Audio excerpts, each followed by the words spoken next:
News ટોપ 20 તરફ નજર કરીએ તો ગુજરાતની 3 દિવસની મુલાકાતે આવેલા પીએમ મોદીએ સોમનાથ દાદાના ચરણોમાં શીશ ઝુકાવ્યું છે. પ્રધાનમંત્રી નરેન્દ્ર મોદીએ ગુજરાતની મુલાકાતના ભાગરૂપે સોમનાથ મહાદેવ મંદિરની મુલાકાત લીધી.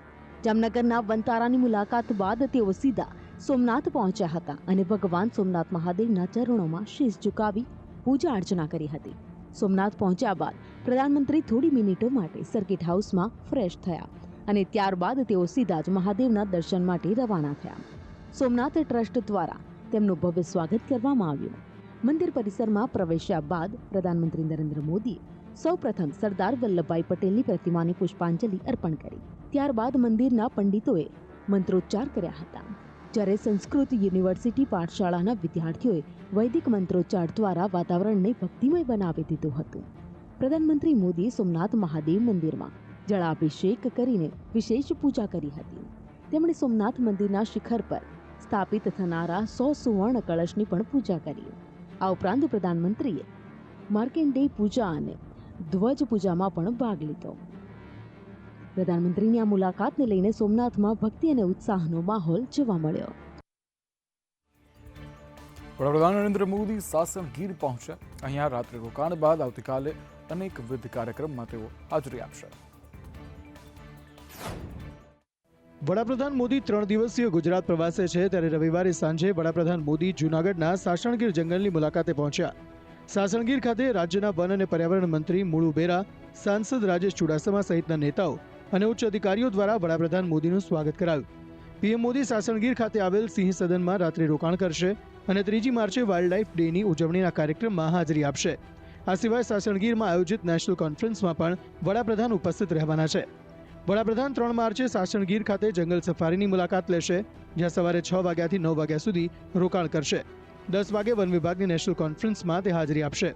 કોન્ફરન્સ બાદ વડાપ્રધાન મોદી ગીર હેલિકોપ્ટરથી પહોંચશે. લોકોનું અભિવાદન ઝીલી રહ્યા છે. ભૂપેન્દ્ર યાદવ જે પર્યાવરણ મંત્રી છે તે છે, તેના ખાસ કરીને જે રીતે તેનો સત્કાર કરશે. આવતીકાલ સવારે તે છે જે મોદી તેમની સાથે જે મનસુખ માંડવિયા પણ જોવા મળી રહ્યા છે. ભૂપેન્દ્ર યાદવ છે આવતીકાલ સવારે તેમની સાથે છે સિંહ દર્શન કરવા જશે અને ત્યારબાદ તે જે વાઇલ્ડ લાઇફ ડેની ઉજવણી છે તેમાં એક મિટિંગ યોજીને તેમને વાત છે કે વન વિભાગની કામગીરી છે તે અંગે પણ તેઓ જે છે રિવ્યૂ કરશે. કેમેરામેન માધવ ભટ્ટ સાથે કેતન ઉઝા, સંદેશ ન્યૂઝ, સાસણ. વડાપ્રધાન નરેન્દ્ર મોદી 2 દિવસ માટે ગુજરાતની મુલાકાતે આવ્યા છે. તેમણે વનતારાની મુલાકાત લીધી, જે બાદ સોમનાથ મહાદેવ મંદિરે પહોંચ્યા. પ્રધાનમંત્રી નરેન્દ્ર મોદી ગુજરાતમાં 2 દિવસની મુલાકાતે આવ્યા છે. શનિવારે સાંજે તેઓ જામનગર એરપોર્ટ પહોંચ્યા અને ત્યાં જ રાત્રિ રોકાણ કર્યું. રવિવારે તેઓ જામનગરથી અનંત અંબાણીના ડ્રીમ પ્રોજેક્ટ વનતારા પહોંચ્યા અને વનતારા એનિમલ રેસ્ક્યુ સેન્ટરની મુલાકાત લીધી. જામનગરથી અંદાજે 30 કિલોમીટર દૂર આવેલું વનતારા ભારતના સૌથી મોટા પ્રાણી સંગ્રહાલયમાંનું એક છે, પરંતુ તે પરંપરાગત પ્રાણી સંગ્રહાલય નથી. અહીં ઇજાગ્રસ્ત પ્રાણીઓની સારવાર થાય છે અને તેમને સંરક્ષણ અપાય છે. બપોરનું ભોજન પણ તેમણે વનતારામાં જ લીધું, જે બાદ જામનગરથી તેઓ સોમનાથ મહાદેવ મંદિર જવા રવાના થયા અને 4 વાગે સોમનાથ પહોંચ્યા, જ્યાં તેમણે સોમનાથ દાદાના દર્શન કર્યા અને પૂજા અર્ચનમાં ભાગ લીધો. હેલિપેડથી હમીરજી સર્કલ સુધી રોડ શો કર્યો, જ્યાં મોટી સંખ્યામાં લોકો તેમનું અભિવાદન કરવા માટે પહોંચ્યા. સોમનાથ ટ્રસ્ટની બેઠકમાં પણ તેઓ હાજર રહેશે, જે બાદ પીએમ મોદી સાસણગીર જશે. સોમવારે તેઓ સાસણગીરની મુલાકાત લેશે. 3 માર્ચે વાઇલ્ડ લાઇફ ડેની ઉજવણીમાં તેઓ ભાગ લેશે અને સાસણગીરમાં નેશનલ કોન્ફરન્સમાં હાજર રહેશે. રાજકોટમાં બીઆરટીએસ બસ ચાલકની ગંભીર બેદરકારી સામે આવી છે. ડ્રાઇવિંગ કરતા સમયે ડ્રાઈવર માવો ઘસતો સામે આવ્યો.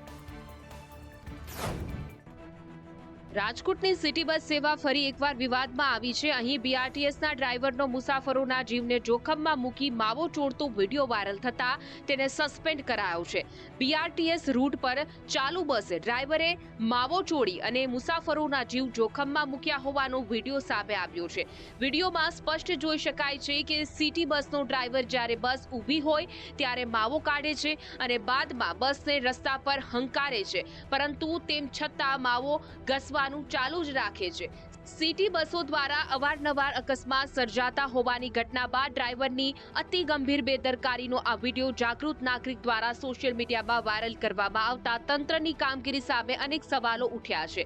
જો કે વિડીયો વાયરલ થયા બાદ ડ્રાઈવરને તાત્કાલિક સસ્પેન્ડ કરાયો હોવાનું મનપાના સત્તાધીશોએ જણાવ્યું છે.